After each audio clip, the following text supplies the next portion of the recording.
B'siyata d'shmaya, we're going to learn Shabbos Daf Lamed Ches. We're going to start on the last line on Daf Lamed Zayin Amud Beis. Says the Gemara, Bo minei Reb Chia bar Abba. They asked Reb Chia bar Abba, Shochach kedera al gabe kira. If somebody was in a situation of shehiyah, he put his pot on the kira before Shabbos, in one of the situations where it was also to do that, and he forgot. Ubishla b'Shabbos, and it continued cooking on Shabbos. Mahu. What's the halacha? Is he allowed to eat it? Is he not allowed to eat it? Ishtik, he did not respond. V'lo amali v'lo midi, he did not answer anything. Lemochar, the next day, nofak dorashlu. The next day, Reb Chia bar Abba went out and gave a drasha, and he quoted a Mishnah: Hamavashel b'Shabbos, if somebody cooks on Shabbos, b'shoigeg yoichel, if he cooked by mistake, b'shoigeg, either he forgot it was Shabbos or he forgot it was also to cook on Shabbos, then he's allowed to eat it. B'mezid, but if he cooked it intentionally, lo yoichel, he's not allowed to eat it on Shabbos. V'lo yishna, but regarding shehiyah, lo yishna, there's no difference between shoigeg and mezid. Says the Gemara, my v'lo yishna, there's no difference in shoigeg and mezid. They're both asa or they're both muta. Rabba Rav Yosef to Amr Tarvayu le'atera. Rabba and Rav Yosef both said that in the case of shehiyah, where he just left it there by mistake or intentionally, he left it there on the kira before Shabbos in a situation that he was not allowed to, then it's muta even if he did it b'mezid.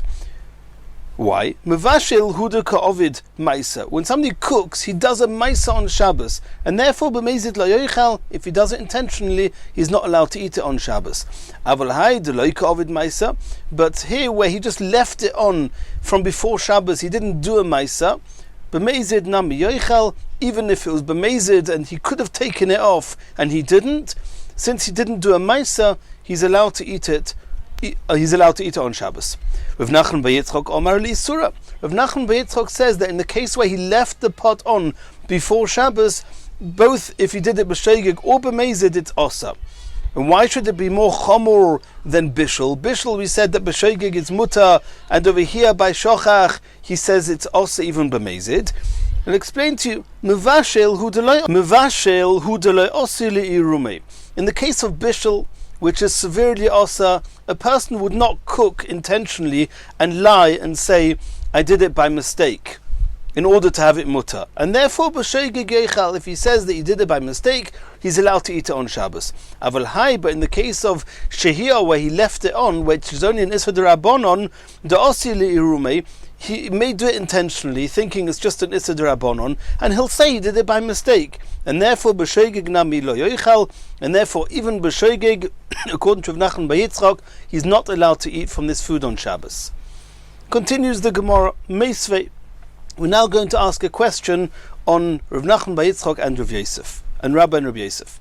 It says in the Brisa, Shochach kedera al gabe kira, if somebody forgot his pot on top of the kira, on top of the oven, the stove, from before Shabbos, ubishla b'Shabbos, and it cooked on Shabbos, obviously in a situation where this shehiyah was osa. B'shoigeg yoichal, b'mezid lo yoichal. If he did it b'shoigeg, he's allowed to eat from it, and b'mezid, he's not allowed to eat from it. B'meh devarim amurim, when is this talking about? B'chamin shelo yochamu kol tzorkon. Only if it was water that was not yet mevushel kol tzorkoi, v'tavshil shelo bishel kol tzorkoi, or if it was another type of dish, a tavshil that was not mevushel kol tzorkoi. Aval chamin shehu chamu kol tzorkoi, v'tavshil shebishel kol tzorkoi, if either the chamin or the tavshil was sufficiently cooked before Shabbos, bein b'shoigeg bein b'mezid, yechel, then he's allowed to eat from this, he's allowed to use the water or eat this dish, even if he did it b'mezid. Divrei Reb Meir, that's the opinion of Reb Meir. Reb Yehuda argues, and he says as follows, and he's talking about b'mezid. Chamin shehu chamu kol tzorkon, in the case of water which was sufficiently cooked, mutorin. There, even if it's b'shoigeg or if it's b'mezid, he's allowed to eat from it. Mipnei shemitztamik v'ralei, because once the water's been fully cooked, you only have what to lose when it gets cooked more, because it's just evaporating, it's not getting any better. The tavshil shabishel kol tzorkoi, but another tavshil, even though it's sufficiently cooked, it's also mipnei shemitztamik v'yofeloi, since the additional cooking is helping it, it's helping it shrink, and it gives it a richer taste, and therefore it's also. V'chol hamitztamik v'yofeloi, anything where additional cooking is adding to the flavor, could go in kruv, for example, cabbage, upulin, and beans, ubasa toruf, and cut up pieces of meat, osur.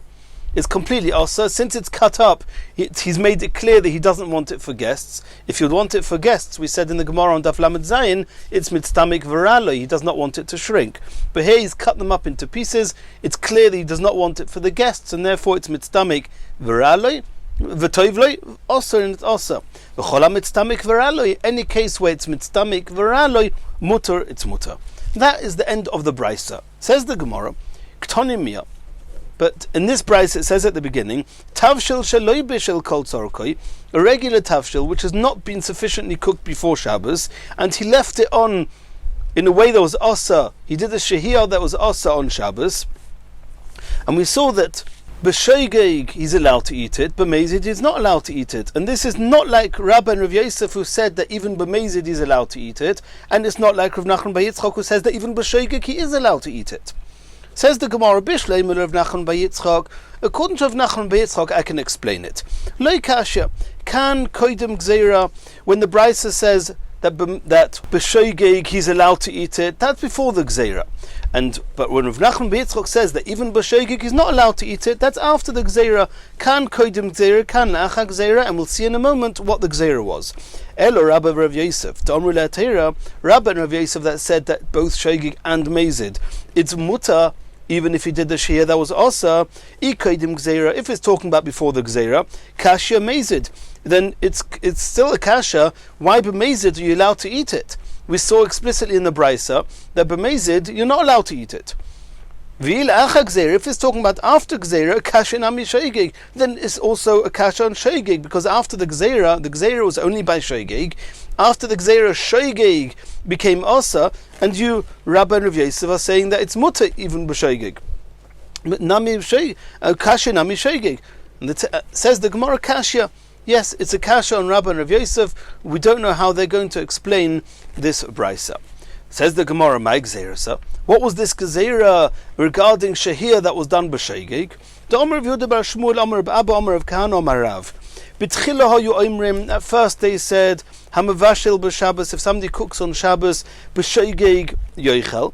If he did it by mistake, he's allowed to eat it. But mezid lo yoichel. If he did it intentionally, lo yoichel. V'hu adin l'sheicheach. And the same applies not only if it does an act of bishul on Shabbos, but if he does a shehiyah that was asa, it's the same malacha. B'mezid it was asa, and b'shoigeg was muta. Misharobu mashin b'mezid v'omu shcheichim onu. When they realized a lot of people were intentionally doing shehiyah and saying it was a mistake in order that they can eat it on Shabbos, chazru v'konsu ala sheicheach, they said that regarding shehiyah, that you forgot to take the pot off before Shabbos, they said that even b'shoigeg it's osa. Continues the Gemara. Kashya de Reb Meir ad Reb Meir, Kashya de Reb Yehuda ad Reb Yehuda. We saw on Daf Lamed Zayin Amud Aleph a machlokes Reb Yehuda and Reb Meir, and we just saw here on Daf Lamed Ches Amud Aleph another machlokes Reb Meir and Reb Yehuda. And the Gemara asks that they seem to be contradicting each other. Reb Meir said on Daf Lamed Zayin Amud Aleph, according to Beis Hillel, shehiyah is you're allowed to do shehiyah only on chamin, but tavshil you're not allowed to do shehiyah. That's what Reb Meir said in the opinion of Beis Hillel. And over here we saw in our brisa that tavshil shenis bashil kol tzorkoi, that's yoichel. If you did the shehiyah by mistake, you're allowed to eat it, even a tavshil, not only chamin. And Beis Hillel, according to Reb Meir, Beis Hillel says only chamin you're allowed to put onto the oven before Shabbos and do shehiyah. That's a contradiction between Reb Meir, Beis Hillel, and Reb Meir on Lamed Zayin Amud Aleph and Reb Meir here. And the Gemara is going to answer that. Reb Meir ad Reb Meir lo ikashya holekatchila hodi eved. The brisa on Daf Lamed Zayin Amud Aleph says that it's lekatchila. If you do shehiyah when on an oven, on a kira that is goruf v'kotum, Bis Hillel says you're allowed to lekatchila put chamin. Lekatchila, you're not allowed to put tavshil. The Bryce on Daf Lamed Ches Amud Aleph is saying that if you did put a tavshil on before Shabbos, even though you were not allowed to, and as long as it was nizbashil kol tzorkoi before Shabbos, even though it was asa, nonetheless, since you did it b'sheigig, you're allowed to eat it. What's the contradiction in Rabbi Yehuda? That Rabbi Yehuda we saw on Daf Lamed Zayin Amud Aleph, that Rabbi Yehuda says, according to Beis Hillel, that even tavshil you're allowed to do shehiyah. And over here Rabbi Yehuda says that a tavshil, even though it's nisbashil kol tzorkoi, if you did it b'mezid, lo yoichal, you're not allowed to eat it. And the Gemara is going to answer to Rabbi Yehuda ad Rabbi Yehuda nami lo kashe kan begrufa uktuma, kan b'sheina grufa uktuma. The Bryce on the Flamed Vav Amud Aleph is talking about where the kira was grufa uktuma. If it's grufa uktuma, according to Rabbi Yehuda, Beis Hillel says you're even allowed to put tavshil on lekatchila before Shabbos and allow it to continue cooking on Shabbos. Over here, Rabbi Yehuda is talking about where it's not goruf v'kotum. If it's not goruf v'kotum, then Rabbi Yehuda says a tavshil shenizbashil, even a tavshil shenizbashil kol tzorkoi, if you did it b'mezid, if it was not goruf v'kotum, then loy yoichal. Loy kashe kan begrufa uktuma, kan b'sheina grufa uktuma. And Tosfos adds on that the Gemara could have asked a few other questions, a few other contradictions between the Brisa there and the Brisa here, and the Gemara can answer in similar vein, and therefore the Gemara did not enumerate all the questions and all the answers. Continues the Gemara. Iboilahu. Ovar v'shoha, if somebody did a shehiyah, there was asa. He was not allowed to do a shehiyah, whatever the circumstances, according to the rules that we've learnt, and he was over and he did a shehiyah. And the Mashal asks, what suddenly changed? We've just had a whole Gemara about if somebody did shehiyah b'sheigig b'mezid. What's the Gemara asking here? But either way, let's see what the Gemara says. Ovar v'shoho mai mi konsuhu rabbonon oiloi. Did the Chachamim say that since you did the shehiyah that was asa, we're giving you a knas and you're not allowed to use it on Shabbos, or we're not giving him a knas? Torah Shema, the Gemara is going to bring proof from a brisa. The Omar Shmuel bar Noson Omer Reb Chanina. K'shalach Reb Yosi li Tzipuri. When Reb Yosi went to Tzipuri, Motzo chamin shenishtahu al gabe kira. He saw there was a pot of water that was left on the kira. V'lo asa lohen. He did not say it was asa. He let it be. Beitzim tzumokos shenishtahu al gabe kira. But there were eggs that were getting shrunken, that were getting well cooked, that were left on the kira. And he said it was asa. My love, Shabbos. We assume when he said it was asa, it meant it's asa. You're not allowed to use it this Shabbos. So you see that if somebody does a shehiyah that's asa, there's a knas. You're not allowed to use them on Shabbos. Says the Gemara, loy, you cannot bring a proof from here. Le Shabbos haba. The truth is that they did not make a knas, and you're allowed to eat it. When it says asar lehen, is he rebuked them and he told them next Shabbos don't do the same. You're not allowed to do this shehiyah. With the water, you're allowed to do the shehiyah. We'll soon see why. With the beitzim, you're not allowed to do the shehiyah. Michlal de beitzim utzumokos mitzdamkos v'yofa lehen minu.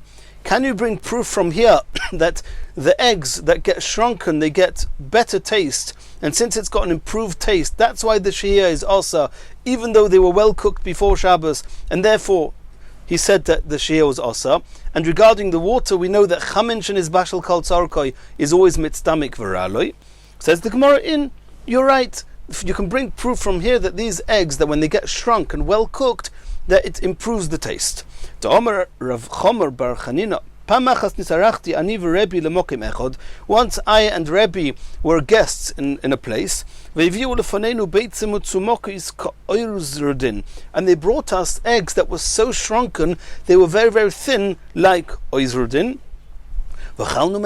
We ate a lot of them. So you see from here that the taste gets very much improved as the eggs get very shrunken, and therefore it's mitztamik v'yofeloi. And that's why the Gemara said that it was also to do this shehiyah the following Shabbos, but we do not have proof that they made the knas for this Shabbos. Continues the Gemara. We saw in the Mishnah that Beis Hillel agree, and they say that even chazara is mutar under certain circumstances, as we've learned. You're allowed to even put a pot back onto a kira on Shabbos. And Beis Shammai say no. Omer of Sheishes. L'divrei ha'omer matirin afilu b'Shabbos.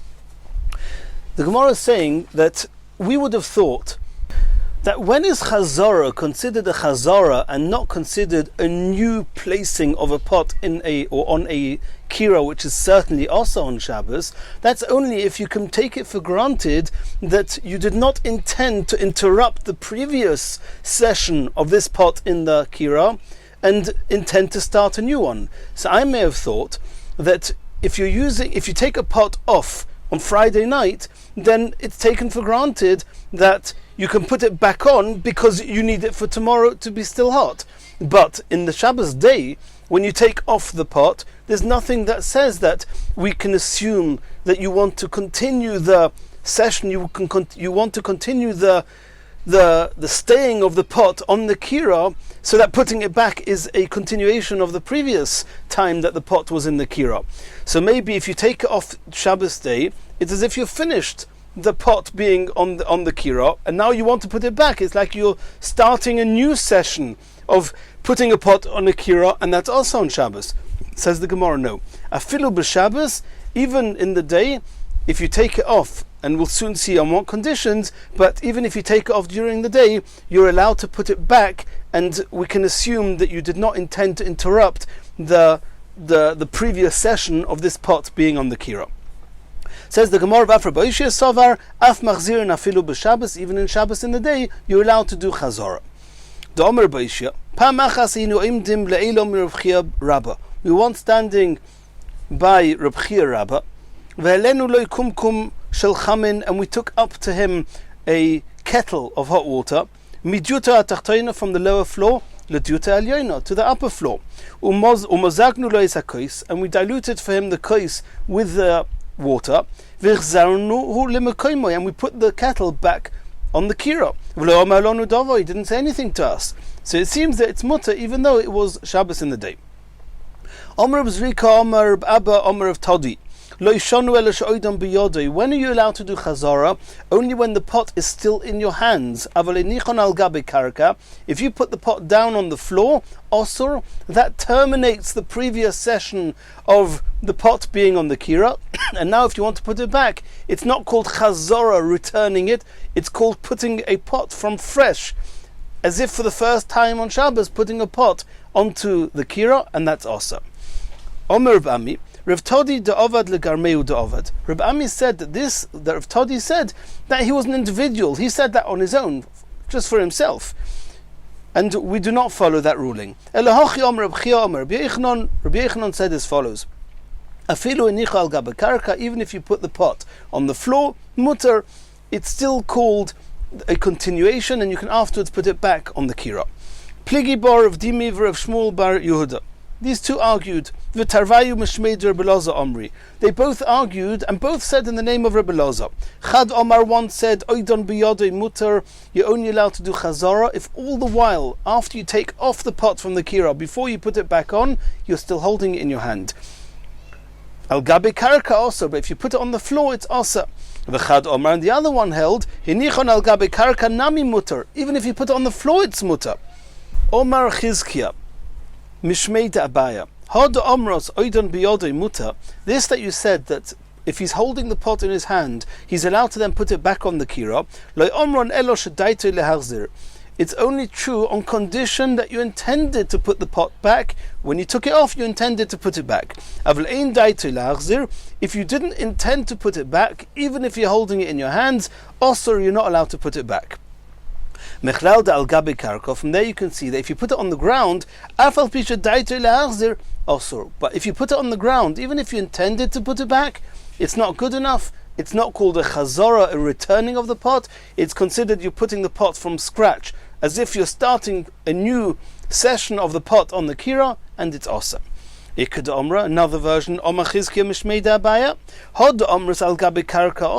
that you said, that if you put it on the floor, you're not allowed to then put it back on the kira.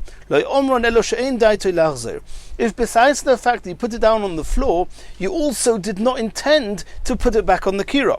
But if you intended to put the pot back on the kira, mutter, it's mutter, even though you put it on the floor. If you're holding it in your hand and you did not put it on the floor, even though you did not intend to put it back, mutter, nonetheless, you're still holding it in your hand, you've not terminated the previous session of the pot being on the kira, and you're allowed to put it back. Boy Rabbi Yirmiyah asked as follows, Tol on b'makil, what happens if you hang this pot or this kettle on a stick, on a hook? You didn't put it on the floor, but you're not holding it in your hand. Mahu. Is it considered like you put it on the floor? Is it considered like you're holding it in your hand? Hinichon al gabe mita. If you put it on a bed, a temporary type of surface, not like the floor, which is where they would put their pots down and leave them there. Mahu. So what's the halacha? Boy Rav Ashi asked another question. Pinein mimeicham lemeicham. If you emptied the contents of one kettle into a new kettle, and now you want to put the new kettle back on the kira, mahu, is that called a new session because it's a new pot? Or no? You say, since this water was just on the pot, or this tafshil was just on the kira, and now I've just transferred it from one container to the next, but I'm still continuing that this water or this tafshil should go back on the kira, maybe it's mutter. Teiku, the Gemara says we'll have to let that stand for now. We don't know how to decide on that. Says the Mishnah, Tanor sheisikuhu bekash ubigvava lo yitein bein mitoichoi bein me'al gabov. Till now in the first Mishnah we learnt about a kira. A tanur is a different type of oven which is much, much hotter than that of a kira. In the case of a tanur, we said that the Mishnah says that even if you heat it up with kash and gvova, which is straw and other substances where stubble, where there's no coals that come from it, but nonetheless there's something very small coal-like substance that remains, and they can be stoked. And since the tanur gets so hot, even though it's not the typical case where you could have coals like gefes and eitzim, nonetheless it's osa lo yitein bein mitoichoi. You're not allowed to put, not inside it, bein me al gabov, nor on it. And we'll see in the Gemara what al gabov means. But Tosfos says that lo yitein means the same as it meant in the first Mishnah. According to some, it means you're not allowed to do chazara. According to others, it means you're also not allowed to do shehiyah. According to the opinions that in the first Mishnah and here, lo yitein means you're not allowed to do chazara, they would allow you to do shehiyah with a tanur. But either way, a tanur sheisiku, even if it's just kash ugvava, lo yitein bein mitoichoi bein me'al gabov. It's much more stringent halachas than that of a kira. Kupach is not as cool as a kira, but it's not as hot as a tanur. Sheisiku bekash ugvava. If you heat it up with straw and stubble, hareze kakiraim, as the same halachas as kira we saw in the previous Mishnah, that there's no issa of shiheh and chazara, as we saw at the beginning of the first Mishnah, kira sheisikur b'kashu b'gvava noisei noleo tavshil. However, begefes or be'etzim, if you heat it up with gefes and eitzim, with the pulp of the fruits or with woods, there it's more chomor. Like we always know that gefes and eitzim is more chomor than kash and gvava, in which case the kupach has the same halachas as a tanur, and it would be much more stringent, as we saw at the beginning of this Mishnah, that lo yitein bein mitoichoi bein me'al gabov. Says the Gemara, tanur shehisikuo. If somebody heated up a tanur, Sova Rav Yosef lemeima, Rav Yosef says toichoi mamash. When the Mishnah says lo yitein mitoichoi, it means inside it. Al gabov, what does al gabov mean? Al gabov mamash, you put it on top. So then the Mishnah, which is telling us how stringent a tanur is, only mentions toichoi and al gabov. Aval lismoich, but to put a pot next to a tanur, shapir domi, that will be mutter. According to Rav Yosef, we have no source in the Mishnah to say it should be asa. Eisvei, Abaya. Abaya is going to now ask a question on Rav Yosef, and Abaya is going to suggest that al gabov actually means samuch, means next to it, and therefore that would also be asa. Let's see what the question of Abaye is. Kupach sheisikuhu bekash ugvava. We saw at the end of the Mishnah that a kupach that's heated up with kash ugvava, harehu kakiraim. It has the same halachas as a kira mentioned at the beginning of the perek. Begefes ube'etzim. If you heat up a kupach with gefes and eitzim, harehu katanur, has the same halachas as tanur v'osur. And you can deduce from there that heating up a kupach with gefes and eitzim, it's only osur because it's similar to a tanur. But if it would be similar to a kiraim, it would be mutter. Ha kira, sorry. In the event that it would be a kira, similar to a kira, it would be mutter. Which is why we have to compare the kupach, which is heated up with gefes and eitzim, to a tanur and say it's osur. But mayal skinon, what case are we talking about that in the tanur it's osur, and with the kira it's going to be mutter? Ilema al gabov, if you assume that al gabov means al gabov on top of it. Upamai, ilema kshe'ene goruf v'kotum, let's assume we're talking about that it was not goruf v'kotum. And then you're saying that a kupach, which is not goruf v'kotum, has the same halachas as a tanur, and it's also referring to placing a pot on top of the oven. Then the Gemara is asking, Elokira ki'einu grufa ktuma al gabov mishori. If we're talking here about al gabov means placing a pot on top of this oven and it's not goruf v'kotum, why do you have to say that the gefes is that? Why do you have to say that the kupach is similar to a tanur? And it's also, it could be as similar to a kira, it's also also if you're heating up with gefes and eitzim and it's not goruf v'kotum. Why are you saying it's only a tanur, similar to a tanur, and that's why it's also? Elolav, it must mean al gabov, doesn't mean you're putting the pot on top. Because you're not allowed to put a pot on top of an oven that's not goruf v'kotum, even a kira.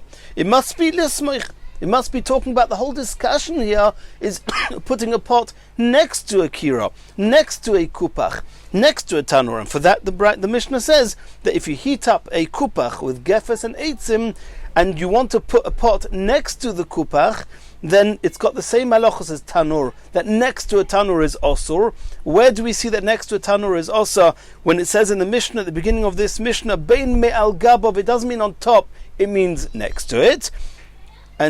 But in the event that it was compared to a kira, putting something, a pot, next to a kira, even though the kira is not goruf v'kotum, is mutter, as we've seen earlier on in the perek. Uktani hareu katanur v'asur.